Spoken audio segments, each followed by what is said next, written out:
This is a PFISTER, but unlike their Comet, this is a radical departure for the brand and a step in a completely different direction. Because this vehicle is hiding one very particular party piece that separates it from its sports car sister, the Comet.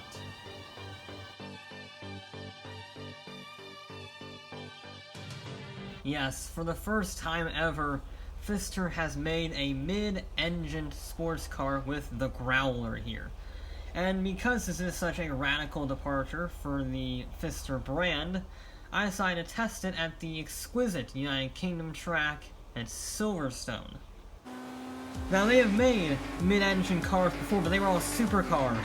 But this thing is an honest-to-God, rear-wheel drive, mid-engine sports car.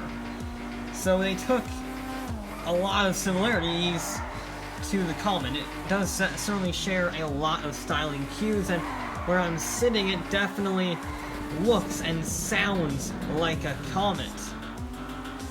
Whether it be the gauge cluster is very similar in perfection and all, or the noise coming out of the tailpipe, or even the styling, it's very Comet-esque. But this thing is a lot more oversteery. The Comet can be pretty lively, especially the S2 that we reviewed last time. But this thing takes that oversteer to a whole new level. It's much snappier. Much like a 90s JDM midship runabout, as I recall from a while ago. But this thing can be very quick if you can tame that snap oversteer. Now that does mean you can slide it about, and there's quite good fun. But it's not quite as easy to hold the slide as the Comet. Maybe the Comet's just better engineered or better accustomed to that 60-year-old drivetrain layout. Yep, that was a snap oversteer. Yeah, Comet is definitely easier to drive than this thing. That was slightly terrifying.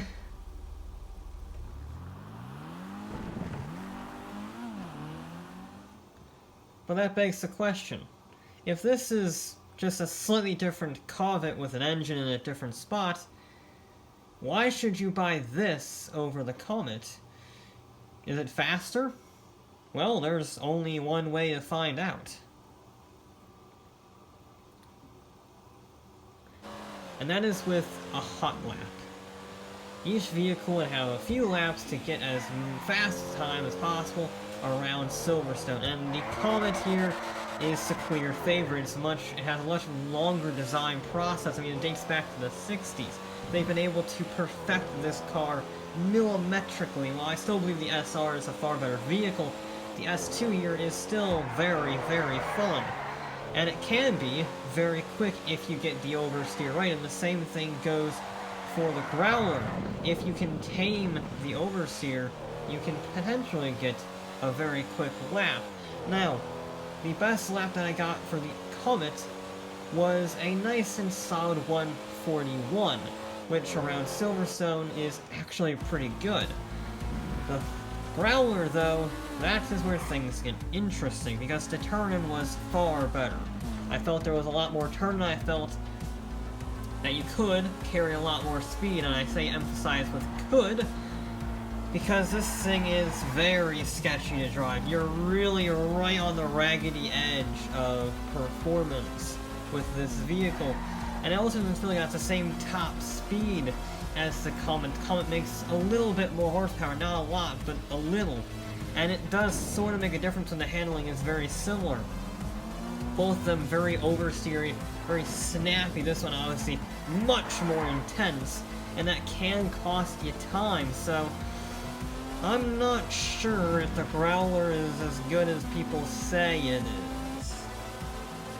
But the time will speak for itself.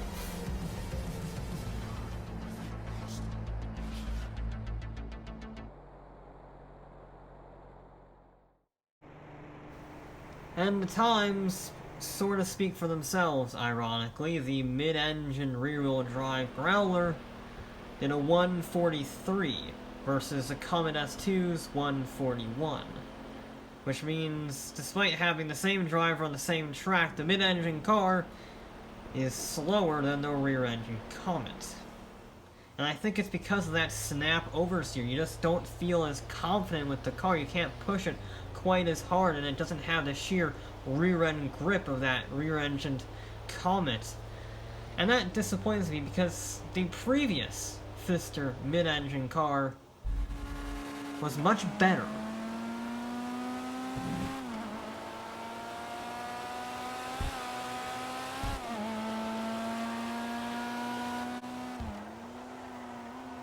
The 811.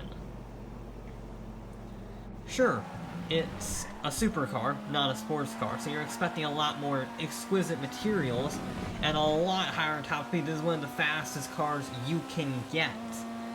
It's incredibly quick. But the ironic thing is, it's cheaper, quite a bit cheaper, than both the S2 and the Growler. And yet this is arguably a more visceral car. It's nowhere near as quick around a lap. It gets a little bit too much understeer from the all-wheel drive, and it's a bit heavy because of the whole, convertible hybrid system. But this is a fantastic car. It looks great. It's got roof-mounted exhaust for crying out loud. It's such an exquisite piece of design. It's completely different than the PFISTER brand, and it's a brilliant vehicle to drive. It's not as playful because it's in the all-wheel drive system, but it is still very good fun. And if I was to have this, or the Growler, or the S2 for that matter, I would have this. And I did, because this is my car.